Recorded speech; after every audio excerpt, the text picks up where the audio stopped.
When you are verifying an identity, you're trying to show that the expression is true for any value that you might plug in for the variable. If you're trying to just double check on your own, you might want to try to plug in a random value and use your graphing calculator or Excel or some program that does the calculations quickly for you. Here I picked 5 for theta. Again, there's nothing special about 5. I would avoid trying any multiple of pi or pi over 2 because due to zeros and ones it could just by coincidence make the expression true when it's not. So picking 5 was a fairly random value, and notice I carefully typed 5 in for theta on the left hand expression and I got 5.758, and then cosecant is on the right. The definition of cosecant is 1 divided by sine, so I plugged 2 times 5 into the sine, and notice I get the same messy decimal 5.75877. So that's a pretty good indication that this really is an identity. But we're going to do a formal algebra proof just to solidify the idea. And this is a good one to point out that sometimes you might want to start off by rewriting everything in terms of sine and cosine. There are not any steadfast rules in terms of identities. You just need to make sure you're doing correct algebra and using correct rules. As long as you're doing both of those things, you should have a correct proof. There isn't ever just one exact correct proof. So I'm going to rewrite cotangent as cosine divided by sine because that's its correct definition. And then I am dividing, notice, by 1 minus sine of 2 theta.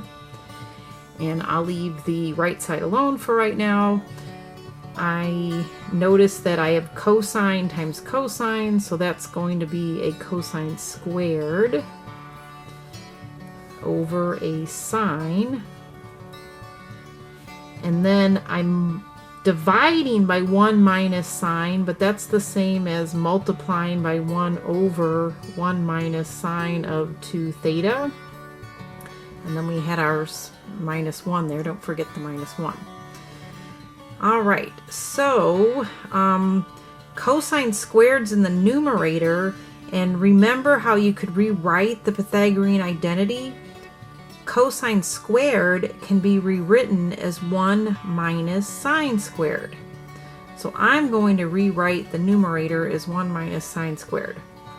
And then our denominator I'm going to leave as it is for right now.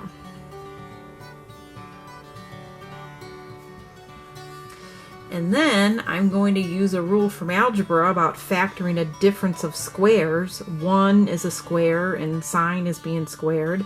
So I can rewrite that as 1 minus sine of 2 theta times 1 plus sine of 2 theta.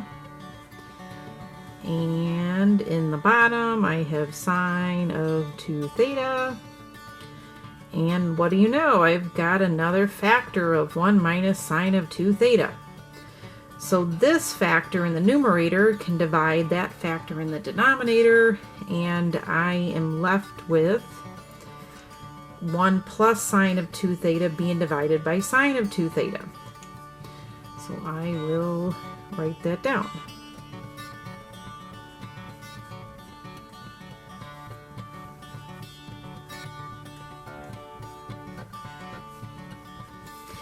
Alright, so this whole entire numerator is being divided by 1 plus sine of 2 theta. So that means that 1 over sine of 2 theta is part of that expression. And then sine of 2 theta divided by sine of 2 theta is also part of it. And something divided by itself, no matter what the something is, equals 1.